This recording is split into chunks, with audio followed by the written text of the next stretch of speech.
How are you doing today? I hope that you are doing amazing and fantastic and wonderful. So I am so excited. I have some really big news. We put an offer in on a house and they accepted, and so now we're going through the whole entire process of like inspections and going through and getting all of those details done. So expect a lot of messes around me when I'm able to film videos. We should close on August 5th. So yeah, I've been yesterday I packed 9 boxes, 8 of which were my books, and I still haven't like packed like the books on my lap or like all of those books over there or anything like that. So yeah, and then there's still books. We have a lot of books, guys. It's mostly my fault, but a little bit of my husband's fault.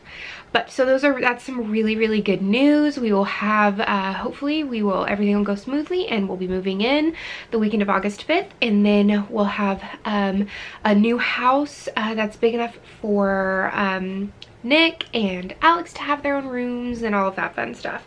But I am super excited because I have a birthday book haul. Look at all those books. I'm so excited and happy and blessed to have so many amazing people that know my love language is books and have sent them to me. So the first 2 books are from my friend Kyla.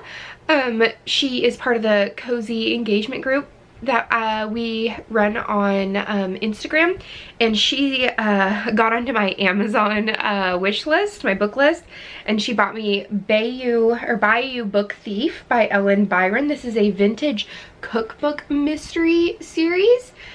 And it says, young widow Ricky James Diaz goes home to New Orleans after her social media star husband perishes doing a stupid internet stunt.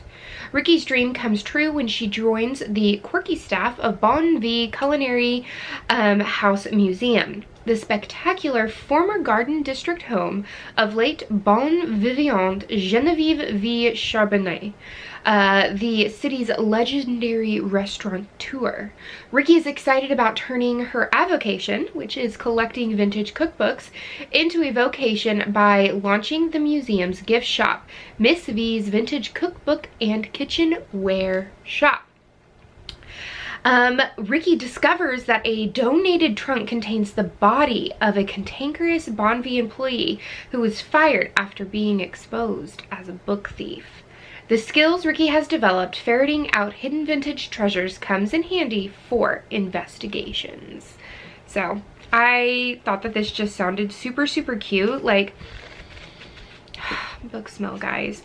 And I am really excited to dive deep into it. I love New Orleans when I was there, and so anytime I can like dive deeper into a book based in New Orleans, I am very happy. The next book, you guys should not be shocked, is a murder she wrote. Oh, look at that. Oh, I love it. A Deadly Judgment. It says Murder in Beantown. Jessica Fletcher is off to Boston to help her eccentric lawyer friend Malcolm McLuhan defend a tycoon accused of fratricide. Her uncanny sleuthing talents will come in handy when the 2 old acquaintances dive into the case with their characteristic vigor. Even so, Jessica anticipates enough time to take in the charming sights of New England's historic capital. Of course she does, because she's Jessica freaking Fletcher. Of course she does. I talked about this book in my last video, I think, like, but my sister got me 2 books for my birthday, and she went out of her own way to find a cozy mystery that she thought I had not read or heard about, and I'm very proud of her for doing that. So this is Pint of No Return by Dana Matink. I think that's how you say her name.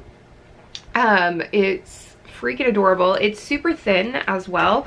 I've already started it and I'm only about 25 pages into it, but I'm really enjoying it actually.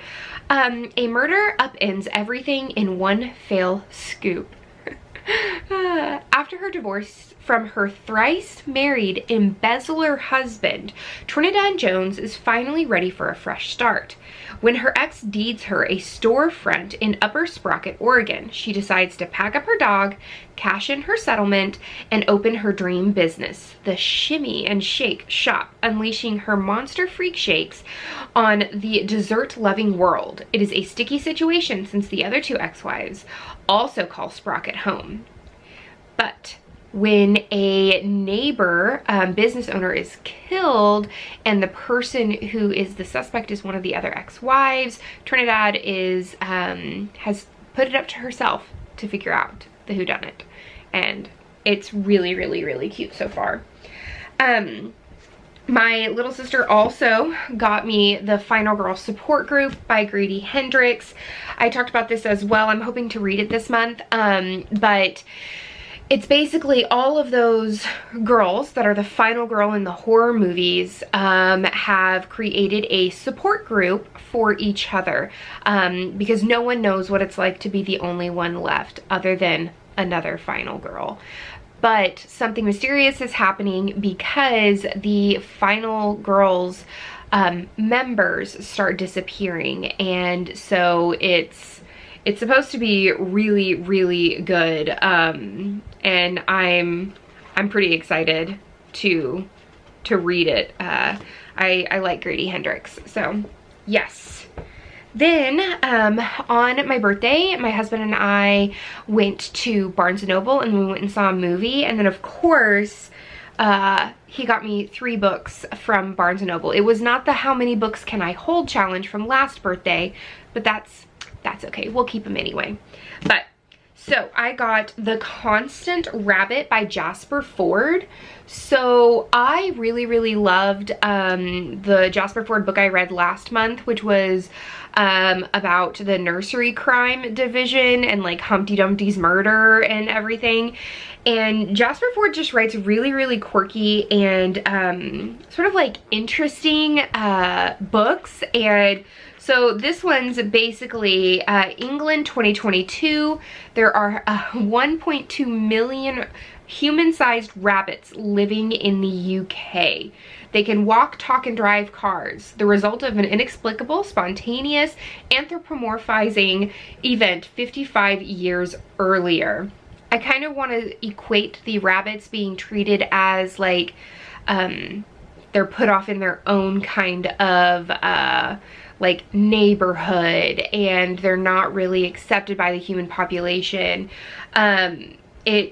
It seems like it's going to be really, really good, and so I'm excited to read it and see what else Jasper Fforde has to offer.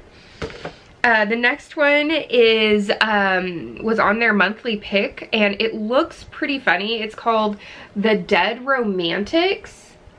And this is by Ashley Poston, I think that's how you say it. Romance is dead, but this isn't what she had in mind.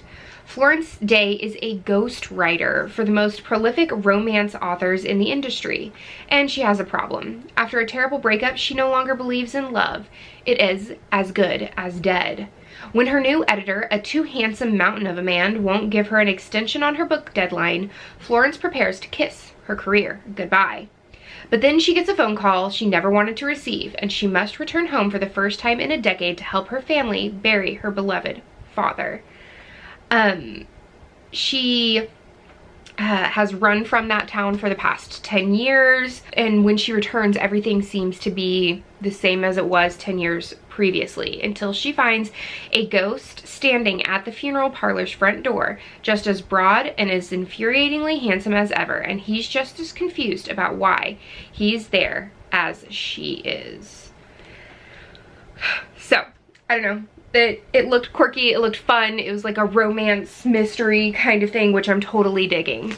And then the last book that I got at Barnes & Noble was Magic Lies and Deadly Pies by Misha Pup, a Pies Before Guys mystery, which one, can you like not love I can't love this cover any more than I already do. The colors are bright and pastel-y, and like I'm really digging it. So Daisy Ellery's pies have a secret ingredient, the magic ability to avenge women done wrong by men. But Daisy finds herself on the receiving end in this new debut cozy mystery series. It looks freaking fantastic, and I just want to read it. It says, to everyone working to dismantle the patriarchy in their own way. Enough said. And then the next 3 books I got from Book of the Month, and Book of the Month, if you're a BFF, you actually get a free book to add on for yourself. So I got The Love Hypothesis by Allie Hazelwood. I'm just like, after reading Emily Henry, I need more Emily Henry, but now I'm all caught up. So I thought that this would be pretty cute to read. The blurb says, when a fake relationship between scientists meets an irresistible force of attraction, it throws one woman's carefully calculated theories on love into chaos. And so I just thought that that was cute. Another cute book that I got is The Bodyguard by Catherine Center. It's another like romantic kind of book.